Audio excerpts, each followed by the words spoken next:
Hi hello ಎಲ್ಲರಿಗೂ ನಮಸ್ಕಾರ. Welcome to Poorvi blogs. ಇವತ್ತಿನಲ್ಲಿ ವಿಡಿಯೋದಲ್ಲಿ ಒಂದು ಹೆಲ್ದಿ ಆಗಿರುವಂತಹ ಬೇಬಿ ಫುಡ್ಡನ್ನು ನಾನು ತೋರಿಸ್ಕೊಡ್ತಾ ಇದ್ದೀನಿ. ಅದು ಕೂಡ ಎಲ್ಲರಿಗೂ ಗೊತ್ತಿರತಕ್ಕಂಥದ್ದೇ ಕಿಚಡಿ. ಈ ಒಂದು ಕಿಚಡಿ ಸುಮಾರು ಒಂದು 10 ತಿಂಗಳ ಮಗುವಿನಿಂದ 2ರಿಂದ 3 ವರ್ಷದ ಮಕ್ಕಳವರೆಗೂ ಆರಾಮಾಗಿ ತಿಂತಾರೆ. ಈಗಿನ ಮಕ್ಕಳು ತರಕಾರಿ ಅಂದರೆ ಅಷ್ಟೊಂದು ಇಷ್ಟಪಟ್ಟು ತಿನ್ನೋದಿಲ್ಲ. ಇಷ್ಟಪಟ್ಟು ತಿಂದೇ ಇದ್ರೂ ಕೂಡ ನಾವು ಯಾವುದೋ ಒಂದು ರೀತಿಯಲ್ಲಿ ಅವ್ರಿಗೆ ಅದೇ ಸೇರಿಸಬೇಕಲ್ವ.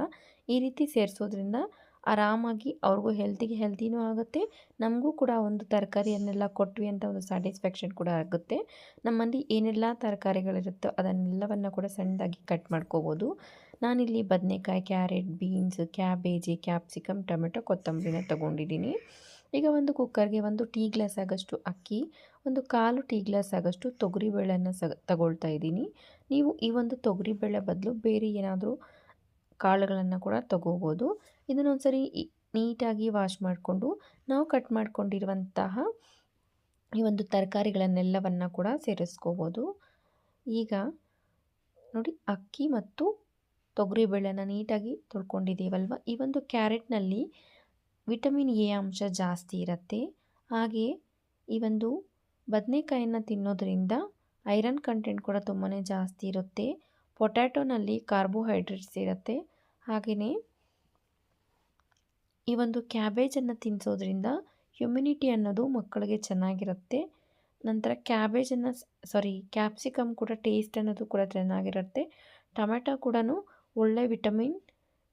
ಅದರ ಜೊತೆಗೆ ಒಂದು ಸ್ವಲ್ಪ ಬೀನ್ಸನ್ನು ಕೂಡ ಸೇರಿಸ್ಕೊಂಡು, ಒಂದು ಸ್ವಲ್ಪ ಕೊತ್ತಂಬರಿ ಸೊಪ್ಪನ್ನು ಕೂಡ ಸೇರಿಸ್ಕೊಂಡು, ಒಂದು ಸ್ವಲ್ಪ ಅಂದರೆ ಒಂದು 3-4 ಗ್ಲಾಸ್ ಆಗೋಷ್ಟು ನೀರನ್ನು ಕೂಡ, ಅಂದರೆ ತರಕಾರಿ ಚೆನ್ನಾಗಿ ನುಣ್ಣಗೆ ಬೇಯಲಿಕ್ಕೆ ಬೇಕಾದಷ್ಟು ನೀರನ್ನು ಸೇರಿಸ್ಕೋಬೇಕು.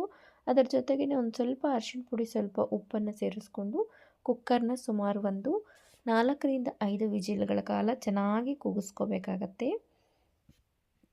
ಇದಕ್ಕೆ ಒಂದು ಸ್ವಲ್ಪ ತುಪ್ಪನ ಸೇರಿಸ್ಕೊಂಡ್ರೆ ಬೇಗನೂ ಕೂಡ ಬೇಯುತ್ತೆ. ಟೇಸ್ಟ್ ಅನ್ನೋದು ಕೂಡ ತುಂಬಾ ಚೆನ್ನಾಗಿರುತ್ತೆ. ಈಗ ಕುಕ್ಕರ್ನ ಮುಚ್ಚಳವನ್ನು ಮುಚ್ಚಿಕೊಂಡು ಒಂದು 4 ವಿಜಿಲನ್ನು ಕೂಗಿಸ್ಕೊಳ್ತಾ ಇದ್ದೀನಿ. ನೀವು ಇದರ ಜೊತೆಗೆ ಬೇಕಾಗಿದ್ದರೆ ಒಂದು ಸ್ವಲ್ಪ ಜೀರಿಗೆ ಪೌಡ್ರನ್ನ ಕೂಡ ಸೇರಿಸ್ಕೋಬೋದು. ಈಗ 4 ವಿಜಿಲ್ ಆಗಿದೆ, ನೋಡ್ತಾ ಇದ್ದೀರಲ್ವ ಇಷ್ಟೊಂದು ಚೆನ್ನಾಗಿ ನುಣ್ಣಗೆ ಆಗಿದೆ ಅಂತ. ಇದನ್ನು ಯಾವುದೇ ಕಾರಣಕ್ಕೂ ನಾವು ಮಿಕ್ಸರ್ ಗ್ರೈಂಡರಲ್ಲೆಲ್ಲ ಹಾಕಿ ಗ್ರೈಂಡ್ ಮಾಡಬಾರ್ದು. ಈ ಒಂದು ರೈಸನ್ನು ಮಿಕ್ಸಿಯಲ್ಲಿ ಹಾಕಿ ಗ್ರೈಂಡ್ ಮಾಡೋದ್ರಿಂದ ಅನ್ನ ಅನ್ನೋದು ಪಾಯ್ಸನ್ ಆಗಿಬಿಡುತ್ತೆ. ಹಾಗೆ ಯಾವತ್ತಿಗೂ ಮಾಡಬೇಡಿ. ನಿಮ್ಗೆ ಇಷ್ಟಕ್ಕೂ ಆಗಿಲ್ಲ, ಇನ್ನೂ ನುಣ್ಣಗೆ ಬೇಕು ಅಂದರೆ ಯಾವುದಾದ್ರು ಗ್ಲಾಸ್ ಅಥವಾ ಸ್ಮ್ಯಾಶರನ್ನು ತಗೊಂಡು ಲೈಟಾಗಿ ಸ್ಮ್ಯಾಶ್ ಮಾಡ್ಕೊಳ್ಳಿ. ನಾನಿಲ್ಲಿ ಸ್ಪೂನ್ನ ಸಹಾಯದಿಂದನೇ ಒಂದು ಸ್ವಲ್ಪ ಚೆನ್ನಾಗಿ ಸ್ಮ್ಯಾಶ್ ಮಾಡಿಕೊಂಡ್ರೆ ತಿನ್ನಲಿಕ್ಕೆ ರೆಡಿ ಆಗಿರುತ್ತೆ. ನೀವು ಪ್ರತಿಯೊಂದು ಅಂದರೆ ಒಂದು 2 ವರ್ಷದ ಒಳಗಿನ ಮಗುಗೆ ಪ್ರತಿದಿನ ಕೂಡ ಒಮ್ಮೆಯಾದರೂ ಈ ರೀತಿಯಾದಂತಹ ಆಹಾರವನ್ನು ಕೊಟ್ಟಿದ್ದೇ ಆದಲ್ಲಿ ಎಲ್ಲ ತರಕಾರಿಗಳಲ್ಲಿರುವಂತಹ ಪೌಷ್ಟಿಕಾಂಶಗಳು ಕೂಡ ಮಗುವಿಗೆ ಆರಾಮಾಗಿ ದೊರೆಯುತ್ತೆ. ಇದು ಎಲ್ಲ ಮಿಕ್ಸ್ ಆಗೋದ್ರಿಂದ ಅವ್ರಿಗೆ ಏನು ತರಕಾರಿ ಇದೆ ಅಂತ ಕೂಡ ಗೊತ್ತಾಗೋದಿಲ್ಲ. ತೀರಾ ಸಾಫ್ಟಾಗಿ ಇರೋದ್ರಿಂದ ಈಸಿಯಾಗಿ ಕೂಡ ತಿಂತಾರೆ, ಟೇಸ್ಟಿಯಾಗಿ ಕೂಡ ಇರುತ್ತೆ.